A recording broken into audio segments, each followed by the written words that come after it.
On est présentement aux essais de bateau Prince Craft. On teste les nouveaux modèles 2019. Je suis en compagnie de Martin Bérubé. On est présentement dans l'expédition 200, un bateau que tu connais très bien, Martin. Je connais très bien. C'était mon préféré là, à travers les années. OK. C'est un bateau qui est complet pour les pêcheurs multi-espèces, qui n'est pas trop haut, qui ne pogne pas dans le vent. On peut ranger les cannes de 8 pieds et demi pour la masquinongée, pour les gens qui font du flipping à l'Achigan. Mais là, au niveau des améliorations, mais présentement, on est assis sur une des améliorations qu'ils ont fait.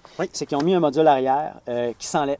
Oui. Donc, si on veut de l'espace, on pêche au downrigger, tout ça, on a beaucoup plus facilement accès au downrigger parce que justement, la plateforme est un petit peu reculée, puis on peut l'enlever, elle est amovible. Oui, c'est ça, j'ai vu cette année, c'est merveilleux si on part ça. à deux, on va à la pêche, on l'enlève, c'est tout, on la met dans le cabanon, point final. À l'arrière, le plumoteur, il est complètement presque fermé. Oui, donc ça fait en sorte, justement, quand on est à la pêche à l'Achigan, tout ça, moins de chance de mettre le pied dedans. Un petit peu chambranlant, moins de chance de mettre le pied dedans, plus de plateforme aussi pour la pêche. Oui. On a aussi le vivier qui est en deux parties, qui est dans le fond un accès pour un banc méné qu'on peut mettre en option. On s'entend au Québec, c'est pas l'option qui concerne le Québec, on va concerner dans le fond États-Unis, Ontario. Oui. On a aussi en optionnel un moski, donc on peut rendre le bateau de pêche de rêve un peu pour la famille. Donc on va pouvoir tirer les gens.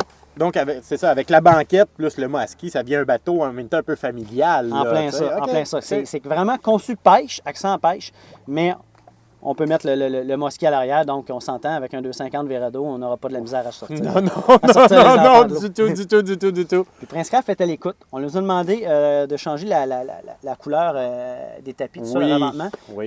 Ils l'ont mis gris. Donc, beaucoup moins salissant. Puis il y a beaucoup de gens qui me demandent pourquoi il y a du tapis sur les côtés. On s'entend, c'est de l'aluminium, le flacottement d'eau. On en a beaucoup moins, je dirais quasiment on l'entend presque pas. OK, parfait. C'est pas compliqué. C'est sûr, si on est directement sur la tôle, comme une chaloupe, on entend tout le temps le flacottement. Dans ce cas-ci, on ne l'entend pas. Aussi, en avant, on a, dans le fond, le piédestal pour le moteur électrique. Ils ont commencé, depuis l'année passée, à faire un creux. Le creux était pratique pour les moteurs Ultrex, mais les moteurs à câble, en fait. La pédale est environ ça d'eau. On rentre la pédale là, ça fonctionne très bien. Par contre, pour les moteurs qui sont complètement électriques, donc gauche-droite qui est vraiment électrique, la pédale est moins haute. Donc, Prince Craft, on leur a demandé de mettre un couvercle optionnel si les gens sont en fonction du moteur. Donc, si on prend un moteur qui est un Minn Kota Terrova, qui est la pédale simple, on a un qu'à demander de fermer. Donc, on peut ranger la pédale là puis avoir la pédale à bonne hauteur aussi. Ah, bel ajout, ça. Oui, super bel ajout. Puis aussi, si on regarde au niveau des bancs, on les voit là. Ils ont réinventé les bancs.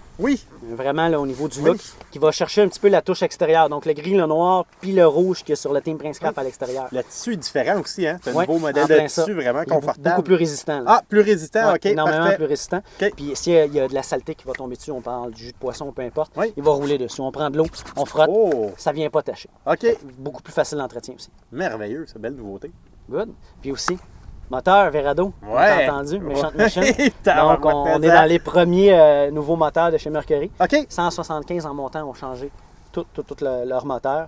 C'est sûr, il va y avoir les 175, 200. Ensuite, on va tomber dans le V6. On va avoir du Pro XS au niveau des pêcheurs. Va être plus recherché pour les pêcheurs, pas pour les pontons.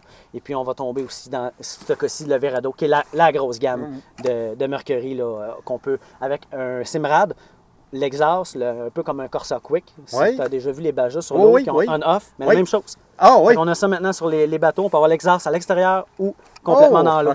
Donc, c'est complètement malade comme moteur. Tu as entendu le son. Oui, c'est fou. Vraiment. Vraiment. Puis le look, ils l'ont vraiment revampé. C'est de toute beauté. On peut avoir le choix aussi des banderoles au centre. On peut changer les couleurs aussi. Donc, on peut faire un color match. Justement, c'est ça avec les couleurs du bateau. Un color match avec l'extérieur du bateau.